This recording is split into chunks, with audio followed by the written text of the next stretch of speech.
हाँ जी, नमस्कार दोस्तों, मैं टैक्स एडवोकेट सोनू सजवान आप लोगों का साथ करता हूँ अपने यूट्यूब चैनल पर। दोस्तों, आज हम फिर एक नए टॉपिक पर डिस्कस करेंगे और आज का जो टॉपिक है, वो पीएफईएसआई से रिलेटेड है। आज हम पीएफईएसआई के जब पीएफईएसआई की एंट्री की जाती है टैली पर, तो वो किस तरीके से की जाती है। तो मैं आज आपको 2-3 केस बताऊँगा जिसमें हम सीटीसी और नॉन सीटीसी इन दोनों के केस में किस तरीके से टैली में एंट्री पास की जाती है। जब कंपनी आपको सीटीसी देती है, तो सीटीसी के केस में एंट्री कैसे की जाएगी? जब आपको company CTC non CTC case में सैलरी देती है, तो वहाँ पे एंट्री कैसे की जाएगी। तो मैंने आपको सारी चीज़ें बताऊंगा आज आपको टैली पर।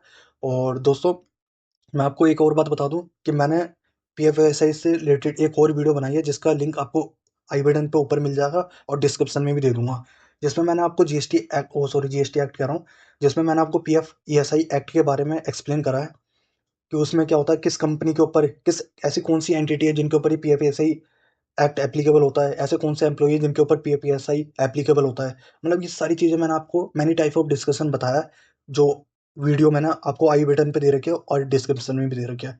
तो आज का जो टॉपिक है वो टैली प्राइम से रिलेटेड है। तो टैली प्राइम में एंट्री किस तरीके से की जाती है, ये सारी डिस्कशन आज मैं आप लोगों के साथ करूंगा। तो चलिए दोस्तों, सबसे पहले हम एक्सेल में समझते हैं सीटीसी और नॉन सीटीसी केस में क्या होता है। जी एक्सेल में आइए। अब देखिए ये मैंने ओपन कर लिया। अब मैं आपको एक्सेल में समझाता हूँ यहीं पर ही। अब मान लीजिए आप किसी कंपनी में गए। कंपनी में जाने के बाद वहाँ पे आप एम्प्लॉयर के सामने बैठे, ओनर के सामने बैठे और ओनर के सामने बैठे तो उन्होंने कहा कि आपकी सीटीसी ये रहेगा, मतलब 5 लाख 6 लाख जो भी है पूरे साल का आपके ऊपर ना। सीटीसी का मतलब मैं आपको समझा दूँ कि कॉस्ट ऑफ कंपनी होता है। मतलब एक कंपनी एक एम्प्लॉय के ऊपर कितना खर्च करेगी पूरे साल में, उसको कहते हैं कॉस्ट ऑफ कंपनी, जिसको कहते हैं सीटीसी शॉर्ट फॉर्म में। तो जब आप वहाँ पे जाते हैं तो उन्होंने बोल दिया भाई आपका पैकेज रहेगा 6 लाख का, आपका पैकेज रहेगा 5 लाख का, 10 लाख का, 20 लाख का। तो ये सारी बातें उसमें होती है। अब मैं आपको बताता हूँ उसमें क्या क्या इंक्लूड होता है।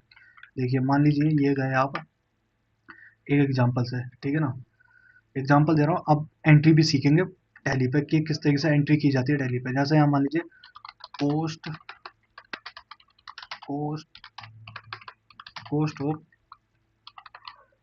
कंपनी, ठीक है ना, कॉस्ट ऑफ कंपनी है। अब मैं यहाँ पर सी टी सी लिख रहा हूँ, सी टी सी ये भी अभी मैं मंथ वाइज लेके चल रहा हूँ। वैसे एनुअली होता है, मंथली के हिसाब से चल रहा है अभी हम। यहाँ पे मान लीजिए बेसिक सैलरी एग्जाम्पल के लिए, फॉर एग्जाम्पल बेसिक सैलरी कितनी है, 14 हज़ार रुपये, ठीक है ना। वहाँ पे डी ए मिल गया आपको कितना, 1 हज़ार रुपये। तो टोटल मिला के कितना हो गया यहाँ पे, 15 हज़ार, ठीक है ना। आपकी टोटल सैलरी कितनी होगी, 15 हज़ार। यहाँ पे लिख लेते हैं मिस्टर एक्स, मिस्टर राम की जो सैलरी हो गई, कितनी हो गई वो, अरे यार एक तो उल्टा तरफ चले जाती है यहाँ पे मिस्टर राम की जो,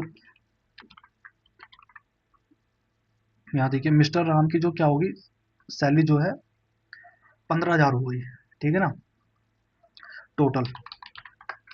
अब मान लीजिए मिस्टर राम को सैलरी जो दे रहा है, जो कंपनी जो एम्प्लॉयर है, जो कंपनी इसको सैलरी दे रही है मिस्टर राम को, वो कैसे दे रही है 15 हज़ार। अब 15 हज़ार में उसने क्या कहा, कंपनी ने कहा कि आपका यहाँ पे क्या आ जाएगा, पीएफ। यहाँ पे आपका पीएफ आ जाएगा, कितना परसेंट आएगा देखिए, पीएफ आएगा यहाँ पे 12%, ठीक है। ई एस ई एस आई आपका आ जाएगा 0.5%। यहाँ देखिए कितना आ जाएगा, 0.75%, ठीक है। ये आपको मिलेगा यहाँ पे। मान लीजिए ये 15 हज़ार डिवाइड 0.12% करेंगे, और यहाँ पे करेंगे 15 हज़ार गुना 15 हज़ार डिवाइड कर रहे हो, मल्टीप्लाई 0.75%, ठीक है ना, ये। और टोटल इसका ये बैठ गया, ठीक है। तो एम्प्लॉयर ने कहा कि आपको 1912 रुपये आपकी सैलरी में से घटेगा क्या, आपका पीएफ और ईएसआई। किसकी, मिस्टर एक्स की। ये किसने कहा, कंपनी ने कहा, ठीक है ना। यहाँ पे एक बार मैं लिख देता हूँ, यहाँ लिख देता हूँ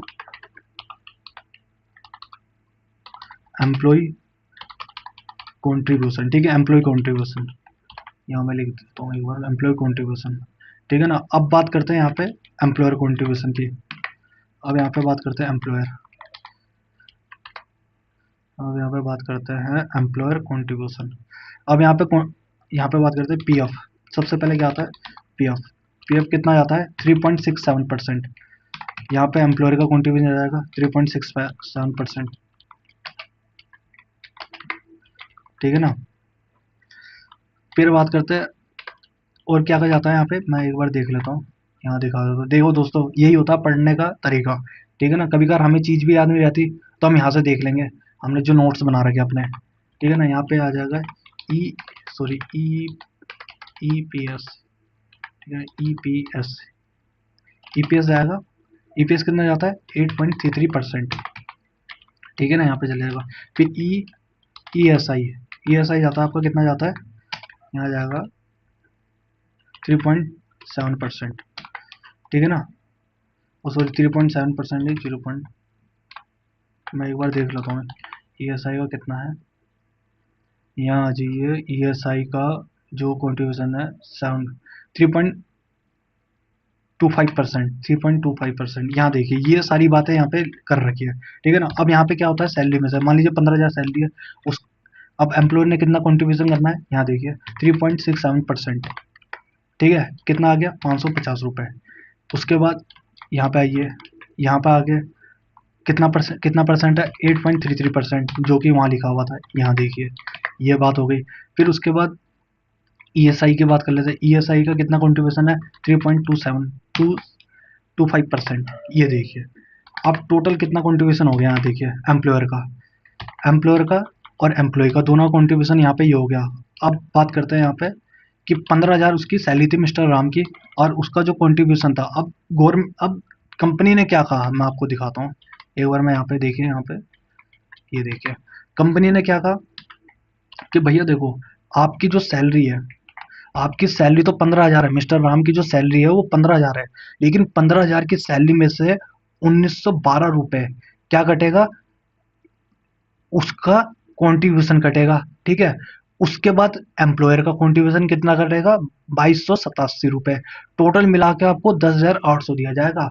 मतलब इसी को हम सीटीसी कहते हैं। यहाँ पे क्या है कि ऐसा नहीं है कि कंपनी अपनी जेब में से खर्चा कर रही है और सीटीसी आपको 6 लाख दे रही है, नहीं। सीटीसी का मतलब होता है कि एम्प्लॉय और एम्प्लॉयर दोनों का कॉन्ट्रीब्यूशन किस में से होगा, एम्प्लॉय की सैलरी में से होगा, जिसको हम सीटीसी कहते हैं। तो यहाँ पे सीटीसी इसी को कहा जाता है जिसमें दोनों का रहता है, ठीक है ना। अब चलिए इस केस में मैं पहले आपको एंट्री करके बताता हूँ किस तरीके से एंट्री की जाती है। अब जैसे ये वाला हमारा केस था, तो इसमें मैं आपको देखता हूँ यहाँ पे ई पी एफ ओ मैं फॉर एग्जाम्पल के लिए डाल रहा हूँ यहाँ पे ई पी एफ ओ और ई एस आई एंट्री, एक नाम डाल रहा हूँ ई एस, चलो मैं एक काम करता हूँ, कुछ और ही नाम डाल देता हूँ, यहाँ पे डाल देता हूँ, यहाँ पे डाल देता हूँ यहाँ पे 1 मिनट होती है, ई पी एफ ओ यही डाल देता हूँ नाम, ठीक है ना। अभी फिलहाल E S I entry, E S I master class के नाम से डाल देते हैं, ठीक है ना। आज की जो मास्टर क्लास है नोएडा डाल देता हूँ मैं यहाँ पे फिलहाल, उत्तर प्रदेश, ठीक है ना, 2013002। ये सारी चीज़ डालने के बाद यहाँ पे सेव करा मैंने, ठीक है। अब देखिए यहाँ पे चीज़ें आपको, अब जब नई कंपनी बनाते हैं कोई भी हमारे व्यूवर्स जो ऐसे हैं जो चार्टर्ड अकाउंटेंट या एडवोकेट है, तो वहाँ पे तो उन्हें सारी चीज़ करनी होती है। मैं फिलहाल अभी कर नहीं रहा हूँ, मैं सिर्फ एग्जाम्पल के लिए आपको समझा रहा हूँ। तो यहाँ पे अभी मैंने नई कंपनी बनाई है, आप यहाँ पे कंट्रोल के साथ सॉरी कंट्रोल कर रहा हूँ, वी प्रेस करेंगे, जैसे यहाँ से डायरेक्ट वी प्रेस करेंगे तो यहाँ आ जाएंगे। F7 प्रेस करिए, यहाँ पे आइए। अब जो यहाँ पे क्या करा मैंने आपको समझाया ना कि यहाँ पे था 15,000, उसको दिए कितने जा रहे हैं 10,800। क्या क्या कॉन्ट्रीब्यूशन किया जा रहा है, उसका खुद का कॉन्ट्रीब्यूशन और एम्प्लॉयर का कॉन्ट्रीब्यूशन। चलिए जी ये दिखाता हूँ। यहाँ पे सबसे पहले हम क्या लिखेंगे, सैलरी अकाउंट। सैलरी अकाउंट कभी भी ध्यान रखना दोस्तों, एंट्री जब करो तो यहाँ पे ऐसे मत करना जैसे ये कर रखी है, इतने बड़े अक्षरों में ऐसे नहीं करते। यहाँ पे ऐसे करिए, सैलरी अकाउंट, जैसे सैलरी अकाउंट लिखेंगे इसे डालेंगे इनडायरेक्ट एक्सपेंस में। अब जैसे यहाँ पे करते हैं ना, कुछ अकाउंटेंट क्या करते हैं कि कंट्रोल ए के साथ सेव कर देते हैं ऐसी एज इट इज, ऐसा नहीं करते हैं। ध्यान रखना कहीं पर भी अगर जीएसटी का एप्लीकेबल नहीं है किसी केस में, तो वहाँ पे आपको नोट एप्लीकेबल करना होता है यहाँ पे, ठीक है ना। अब यहाँ पे सैलरी कितनी थी 15,000, मिस्टर राम की जो सैलरी थी 15,000। अब मिस्टर राम मिस्टर राम जो है ये हमसे सैलरी लेगा, तो सन्ड्री क्रेडिटर के लिए सैलरी लेंगे हमसे, ये यहाँ पे नो कर देंगे। और ये हम यहाँ पे देखिए अनरजिस्टर्ड है तो इसको ये कर देंगे कंट्रोल के साथ से, ये सैलरी लेंगे, कितनी लेंगे हमसे सैलरी, यहाँ देखिए 10,800, तो 10,800, ठीक है। अब यहाँ पे किस किस का कॉन्ट्रीब्यूशन है, यहाँ देखिए पीएफ में यहाँ देखिए एम्प्लॉय का, ठीक है ना, M employ employ P F, employ P F, E P F contribution, E P F contribution, ठीक है ना। यहाँ पे मैंने इतना लिख दिया शॉर्ट में, और यहाँ डाल देंगे ई पी एफ ओ। ये भी आप लोगों को आना चाहिए, ग्रुपिंग करना है ई पी एफ ओ। अगर नहीं आता तो मैं आप लोगों के लिए एक वीडियो बनाऊंगा ई एस आई, उसमें आपको बता दूंगा मैं आपको ना किस तरीके से करना होता है। तो मैं यहाँ लिख लेता हूँ E S I, E S I contribution, contribution. तो इसको मैं किस में लूंगा, यहाँ देखिए इसको मैं लेता हूँ करंट, ये हमारे करंट लाइबिलिटी होती है, क्यों ले, ये मेरे को गवर्नमेंट को क्या करना है, पे करना होता है, ठीक है ना। तो यहाँ पे कंट्रोल ए के साथ सेव एंड सेव। अब यहाँ पे देखिए कितना है इसका, 1800 रुपये, ठीक है ना। उसके बाद एक बार मैं इसको कॉपी कर लेता हूँ, यहाँ पे आगे, यहाँ पे आगे, अब यहाँ पे करेंगे E S I, E S I, E S I लिख देंगे, और कॉन्ट्रीब्यूशन, कॉन्ट्रीब्यूशन, ठीक है ना। ये पी एफ, ये कंट्रोल ए के साथ एंड देन सेव। यहाँ पे कितना दे रखा है इन्होंने, 112.50, ठीक है। अब बात करते हैं यहाँ पे किस किस ने कंट्रीब्यूशन करा, यहाँ देखिए ये रहा। अब यहाँ पे एम्प्लॉयर ने कंट्रीब्यूशन कितना करा, देखिए एम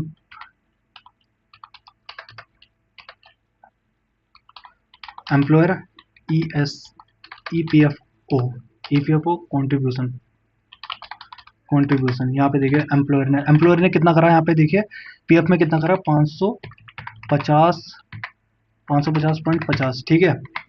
उसके बाद, उसके बाद यहाँ आएंगे और E S I, E S I, E S I contribution, sorry हाँ इसको थोड़ा फॉर्मेट में लिख लेंगे, कॉन्ट्रीब्यूशन, ठीक है ना। यहाँ आएंगे, इसको सेव कर लेंगे, और इसमें कितना आ जाएगा हमारा contribution, 1200, sorry E S I में कितना था हमारा, सॉरी ई एस आई में था 487.50। और दोस्तों यहाँ डाल दूंगा मैं अपना, कितना था यहाँ पे, ये था हमारा 1800 रुपये, ठीक है ना। तो ये हमारी एंट्री होती है दोस्तों। देखिए यहाँ पे एंट्री कैसे कर रखी है, मैंने आपको दिखाता हूँ। इस तरीके की पहली एंट्री ये होती है, एक और एंट्री करके बताऊंगा उसमें। जब राम की सैलरी जो थी 15,000 थी टोटल सैलरी उस राम की, यहाँ देखिए राम की कितनी सैलरी थी, 15,000, ठीक है। मिस ठीक है, 15,000 सैलरी थी। मिस्टर राम को मिल कितने रहते हैं, मिस्टर राम को मिल रहे थे उसके सीटीसी में से 10,800, ठीक है। और कॉन्ट्रीब्यूशन कितना था उसका सैलरी पे, जो सैलरी पे कंट्रीब्यूशन करा उसने पीएफ अपना खुद का, 1800 रुपये। फिर उसने ईएसआई में अपने जेब में से दिए कितने, 112.50 रुपये। अब देखिए ये बेनिफिट है, ऐसा नहीं है कि लॉस हो गया, ये फ्यूचर में उसको बेनिफिट दिया जाएगा, ऐसा नहीं लॉस हो गया उसकी सैलरी में से, फ्यूचर में उसको बेनिफिट मिलता है। फिर एम्प्लॉयर का कितना कॉन्ट्रीब्यूशन था, 1800 रुपये, ठीक है। उसके बाद एम्प्लॉयर का कॉन्ट्रीब्यूशन कितना था, 487.50 रुपये। तो ये सारा क्या होगा, हमें गवर्नमेंट को जमा करना होता है। अब मैं आपको दिखाता हूँ सबसे पहले, ये देखिए सैलरी यहाँ पे आ गई है प्रॉफिट एंड लॉस में। अब आ जाती है बैलेंस शीट में, बैलेंस शीट में आने के बाद देखिए यहाँ पे sundry creditor, employer mister Ram मुझसे क्या लेगा, सैलरी लेगा 10,800, ठीक है। ईएसआई में देखिए ये सारे के सारे इसमें आ गए बैलेंस, ठीक है ना। ये मेरे को गवर्नमेंट को पे करना होता है दोस्तों, ठीक है ना। ये मेरे को क्या करना होता है, गवर्नमेंट को पे करना होता है। तो यहाँ पे ये एंट्री हुई है, इस तरीके से एक एंट्री होती है। अब मैं आपको एक बार पे करके दिखा देता हूँ, या चलिए कोई नहीं, पे तो आप भी कर लेंगे, या मैं चलो दिखाई देता हूँ, ठीक है ना। यहाँ पे आ गया 1800, एक एंट्री ये हो गई। फिर इसके बाद कितना, 112.50। फिर उसके बाद कॉन्ट्रीब्यूशन कितना आ गया, 1800 एम्प्लॉयर का, और एम्प्लॉयर का ईएसआई आ गया यहाँ पे, सॉरी ईएसआई कितना आ गया एम्प्लॉयर का, 487.50। और यहाँ पे कैश और बैंक जो आप दिखाना चाहे वो आप दिखा सकते हैं, ये देखिए। तो एक एंट्री दोस्तों इस तरीके से होती है, यहाँ पे सारा आ गया, और ये कंट्रोल ए के साथ मैंने देन सेव कर दिया। अब आप यहाँ पे आइए, ये देखिए यहाँ से गायब हो गया ना वो, क्योंकि मैंने गवर्नमेंट को क्या कर दिया, पेमेंट कर दी। तो एक एंट्री ऐसे होती है। अब मान लीजिए एक एंट्री मैं आपको एक और करके दिखाता हूँ, और इसको ना दोस्तों जब भी करना ये वाली एंट्री, जब आपको रिक्वायरमेंट हो, जब आपकी कंपनी इस तरीके से काम करती हो। अब मान लीजिए ये हटा देते हैं हम, ठीक है। अब मिस्टर राम है, मान लीजिए मिस्टर राम है, उसकी सैलरी कितनी है, 15,000 रुपये। अब सीटीसी की बात नहीं हो रही यहाँ पे। अब मिस्टर राम कंपनी में गए, मिस्टर राम कंपनी में गए किसकी, कोई जॉब करने है। वहाँ पे जो मालिक थे, ओनर थे, उन्होंने कहा देखो आपकी सैलरी रहेगी 15,000 रुपये। तो मिस्टर राम ने कहा ठीक है सर। उसके बाद मिस्टर राम को कहा जाता है कि देखिए आपका जो, देखो आपकी जो सैलरी होगी उसमें से 1912 रुपये, 1912 रुपये क्या कटेंगे, पीएफ के और ईएसआई के। मिस्टर राम ने कहा ठीक है। और फिर ओनर ने क्या कहा कि जो मेरा जो कंट्रीब्यूशन होगा वो मैं अपनी तरफ से पे करूंगा, आपकी सैलरी में से नहीं कटेगा, मैं अपनी जेब में से दूंगा ये कंट्रीब्यूशन। समझ रहा मेरी बात को ध्यान से। मिस्टर राम एक कंपनी में जाते हैं, वहां उनकी सैलरी में जो बात होती है 15,000 की होती है, और वहां पे ये बात होती है कि 1912 रुपये उनकी सैलरी में से कटेगा। मैं आपको दिखाता हूँ कि उनकी सैलरी में से, जैसे मान लीजिए उनकी सैलरी 12,000 है और उनकी सैलरी में से 1912 रुपये कटेगा, तो उनको जो जितना सैलरी दी जाएगी वो दिया जाएगा 13,087 रुपये। और जो 2,287 रुपये जो हैं वो कौन देगा, एम्प्लॉयर अपनी जेब से देगा। ध्यान रखना ये अपने एम्प्लॉयर अपनी जेब से देगा। अब देखते हैं इस सिचुएशन में एंट्री कैसे की जाती है। चलिए दोस्तों, तो यहाँ पे आते हैं, फिर रिव्यू करते हैं। F7 प्रेस करेंगे, F7 प्रेस करेंगे, यहाँ पे आइए। अब मान लीजिए सैलरी, ठीक है। अब यहाँ पे ना मिस्टर राम को हटा के, चलो मिस्टर राम को हटा के ना मिस्टर श्याम ले लेते हैं, ठीक है। मिस्टर श्याम को ले लेते हैं, ठीक है। एक एग्जाम्पल चेंज करना पड़ेगा, टैली वो नाम चेंज करना पड़ेगा मेरे को, है ना।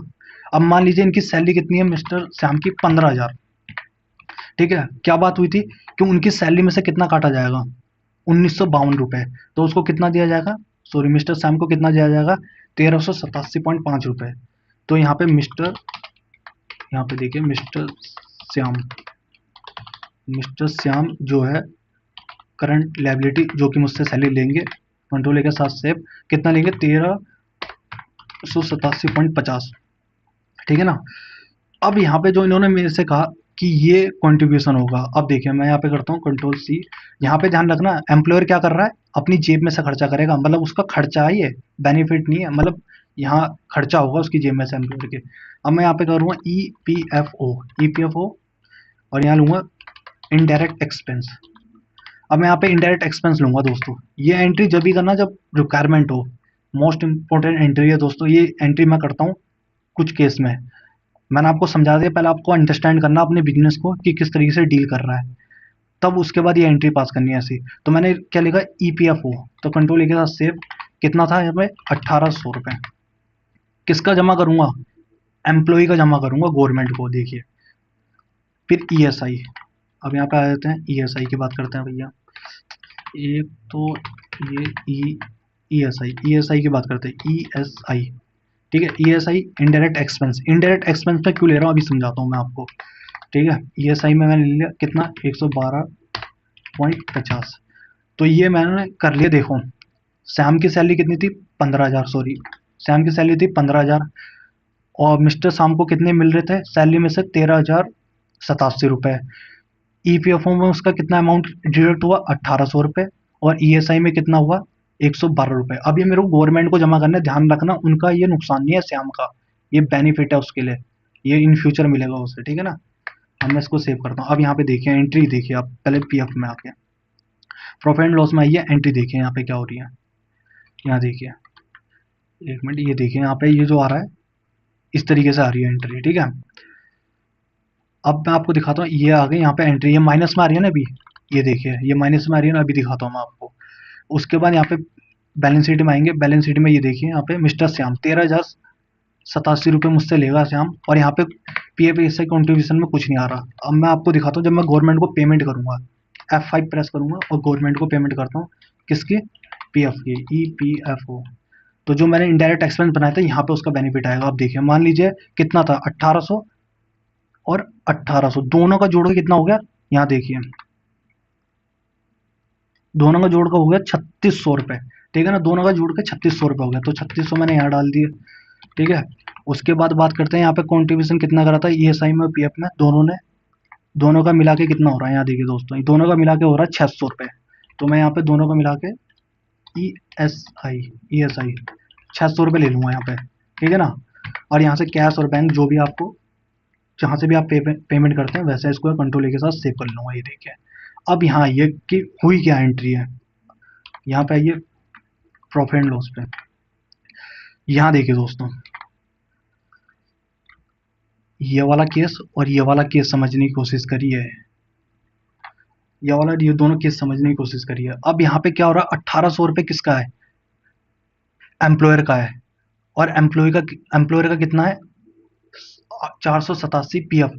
तो एम्प्लॉय के लिए ये खर्चा है एक तरीके से, हमें क्या करना है, इसे प्रॉफिट एंड लॉस में दिखाना पड़ेगा, है ना। तो हमने इस तरीके की एंट्री पास करी। ये क्या है, एम्प्लॉयर के लिए क्या है, खर्चा है। और एम्प्लॉय के लिए क्या है, बेनिफिट, जो फ्यूचर में उसे मिलेगा रिटायरमेंट के टाइम पे या जैसा भी जो एम्प्लॉय के साथ होगा। तो यहाँ पे एम्प्लॉयर के लिए क्या था, ये खर्चा। तो मैंने एंट्री क्या पास करी थी, यहाँ पे आई है। इन दोनों को मैंने जब जोड़ा था, यहाँ देखिए, मैं जो भी कर रहा हूँ दोस्तों, मैं आपको कह रहा हूँ उसको अंडरस्टैंड करना कि क्यों मैंने एंट्री ऐसे पास करी और क्या रीजन था, समझना उस चीज़ को। यहाँ देखिए, यहाँ देखिए, यहाँ पे ये एक्सपेंस में मैंने इसलिए लिया था क्योंकि मुझे गोर उसका खर्चा दिखाना था, किसका, एम्प्लॉय का, एम्प्लॉयर का। तो इसलिए मैंने इसको इनडायरेक्ट एक्सपेंस पे लिया था।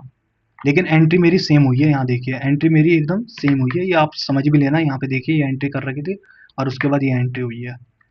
तो गवर्नमेंट को पैसा चलेगा और मेरे खर्चे में कितना आ गया, प्रॉफिट एंड लॉस में। ये मेरी जेब में नहीं आएगा, ये मैं आईटीआर में बेनिफिट ले लूंगा। ये खर्चे में डाल के मैं अपना प्रॉफिट क्या कर लूंगा, कम कर लूंगा। तो यहाँ पे देखिए, इसका ये बेनिफिट होता है इस एंट्री का। तो दो टाइप की मैंने एंट्री सीखी आज, कौन कौन सी, एक होता है सीटीसी के केस में और एक होता है नॉन सीटीसी के केस में, जहाँ पे एम्प्लॉयर क्या करता है, अपनी जेब से खर्चा देता है। और सीटीसी में क्या होता है, एम्प्लॉयर और एम्प्लॉय दोनों का खर्चा सीटीसी के अंदर था, company cost of company, oh sorry, cost of company के केस में। तो ये होती है एंट्री दोस्तों। अगर आपको कोई डाउट हो, अभी भी आप लोगों के समझ में ना हो, तो प्लीज डिस्क्रिप्शन में मेरे को पूछ लेना, मैं आपको समझा दूंगा, है ना। इसलिए मैंने इसको खर्चे में डाला था। तो इस टाइप की एंट्री होती है दोस्तों ये। तो ये था दोस्तों आज का डिस्कशन। आई होप आपको ये वीडियो काफ़ी पसंद आई होगी। और दोस्तों अगर आपको ये वीडियो पसंद आई है तो मेरी और वीडियो भी है, आप उनको भी चेकआउट कर लें एक बार। आपको काफ़ी मदद मिलेगी उन वीडियो से। और दोस्तों मैं अगर आपकी लाइफ में थोड़ी सी भी हेल्प कर पा रहा हूँ तो प्लीज़ मेरे चैनल को सब्सक्राइब करें और लाइक करें।